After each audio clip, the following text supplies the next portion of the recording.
Welcome home, everybody. I'm Julia, and I realized today was a good day. So I thought to myself, what made today so effortless? Because at this time of the day, I'm usually sitting on the kitchen floor on the verge of a panic attack. Just to wake up from a fog 2 hours later and force myself to clean up the mess left behind.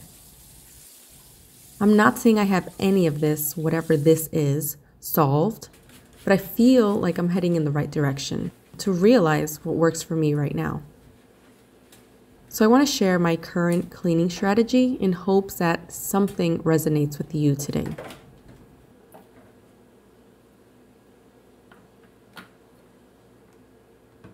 The last 2 nights, I'd been keeping the apartment pretty tidy, like tidy enough to motivate me to clean as I went throughout my day, which is why it doesn't look as messy, let alone me having the time to film this. And now if you've dealt with depression, you know this is a big step because the energy just isn't there.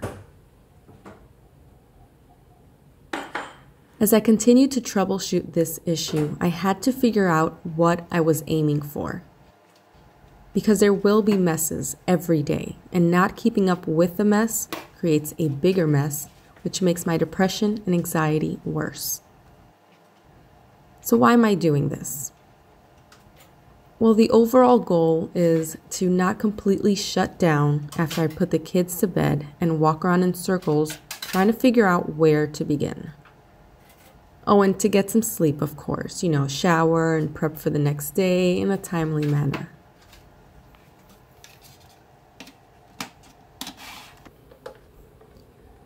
Now, I've heard of people suggesting you start a timer and clean what you can, but my anxiety kicked in pretty bad with that one, and it was contributing to the racing thoughts and nervousness, which is the complete opposite effect that I needed.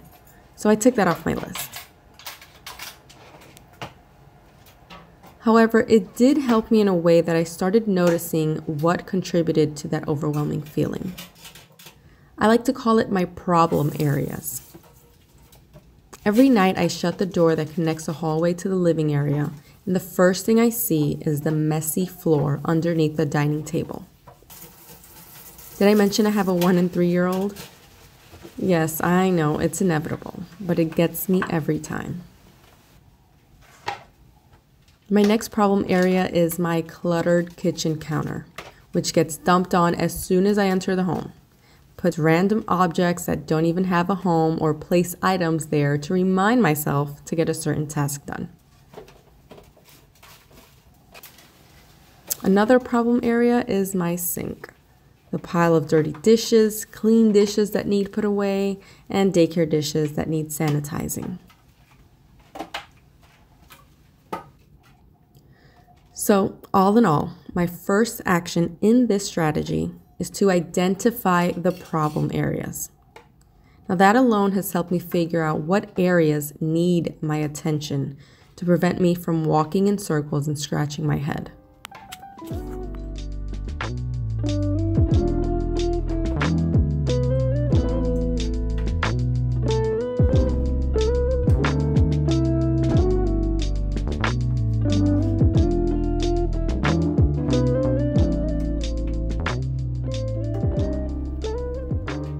Okay, we have our problem areas, but what do I do now? Now it's time to focus. Focus on one of those areas. That may look like just cleaning the floors and soaking the dishes, because we can get to that tomorrow. But for right now, the one task in front of me is what I'm going after.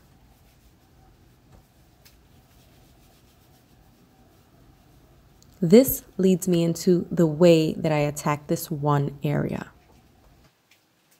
And the greatest tip I've ever gotten was to clean from left to right. This might seem simple or may not matter to you, but once I tried it, I was hooked. It made my OCD brain excited and left me feeling accomplished and motivated as I looked at the progress on my left. I have to say, if I wasn't where I am today mentally, I would not have thought of implementing a whole strategy to clean. But I desperately need it. Because what's not shown here are the piles of clutter in other areas of my apartment that I cannot get to mentally just yet.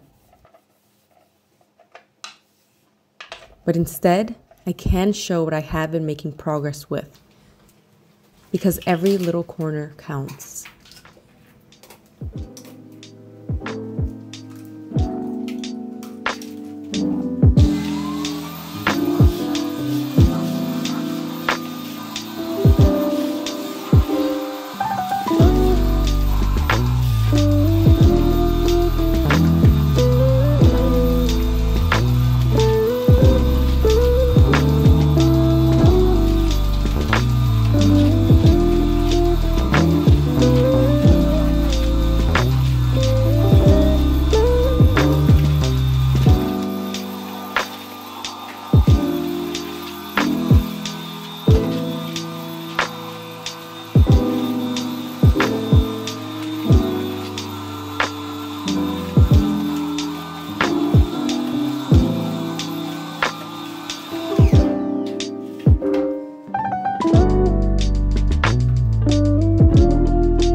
So now that the kitchen is all clean, I'm heading into the dining area. And by this point, I'm kind of motivated to get this done as quickly as possible. Because tonight, I'm actually taking down the huge playpen that I have in the living room. But first, I need to tidy up so it could look like a finished product.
If there's one thing I don't mind cleaning up as much, it would be my kids' toys and their play area, because I love knowing that they were here enjoying their time, being creative and curious.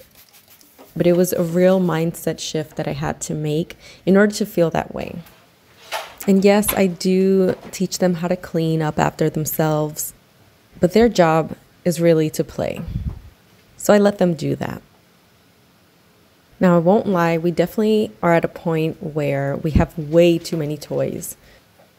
So I plan on giving them a whole playroom transformation. So definitely stay tuned for that one. Now, if you guys are enjoying this, I would love your support in liking this video and subscribing for more content, because I am really excited to actually put more stuff out there, especially for people that are going through the same thing. It's nice to know that you can relate to someone when you're going through a tough time. That's why I'm excited to build a community where we motivate each other to just love the life that we're living, and especially the home that we're living in.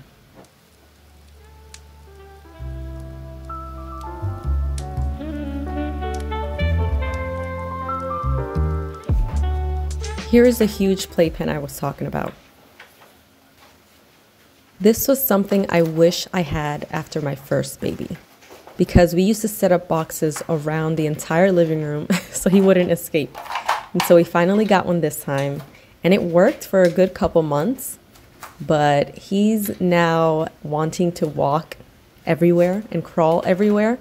So this is really limiting him, and I'd rather just chase after him throughout the whole house and play with him that way. So we're getting rid of it because we already live in an apartment, so I'd like to have less stuff and just more room to be with my family.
You guys, look how much nicer this living room looks.